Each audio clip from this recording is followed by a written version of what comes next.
പിന്നെ ആര്? യോഗി ആദിത്യനാഥ് സന്ദേശം. എന്റെ വാസവൻ പുളകിതനാകുന്നത് ഞാൻ കണ്ടു. യോഗി ആദിത്യനാഥിന്റെ സന്ദേശം വായിച്ചു.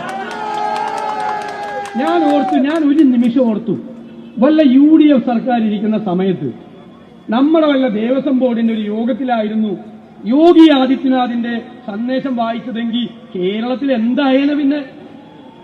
പിന്നെ എന്തായേനെ? ഇതിപ്പോ അതല്ല, നിങ്ങൾ തെറ്റിദ്ധരിക്കരുത്. ആ യാത്രയിലാണ് പിണറായി വിജയൻ. യോഗി ആദിത്യനാഥ് എന്ന് പറയുന്നത് ഇദ്ദേഹത്തിന്റെ കൂട്ടുകാരനാണിപ്പോൾ. ഇപ്പോൾ ഇദ്ദേഹം എന്നാണ് കാഷായ വസ്ത്രം ധരിക്കുന്നതെന്ന് മാത്രം വിചാരിച്ചാൽ ആ പോക്കാണ്. തത്വമസി എന്നൊക്കെ പിണറായി വിജയൻ പറഞ്ഞു കേട്ടിട്ട് ഞെട്ടിയിരിക്കുകയാണ് ഞാൻ. തത്വമസി, അത് നീയാകുന്നു എന്നൊക്കെ അദ്ദേഹം അവിടെ വിശദീകരിക്കുന്നത് കേട്ടിട്ട് നോക്കിയായിട്ടാണ് വായിച്ചതെങ്കിലും അദ്ദേഹം അത് പറഞ്ഞില്ലേ, നമ്മൾ ഞെട്ടിയിരിക്കുകയാണ്.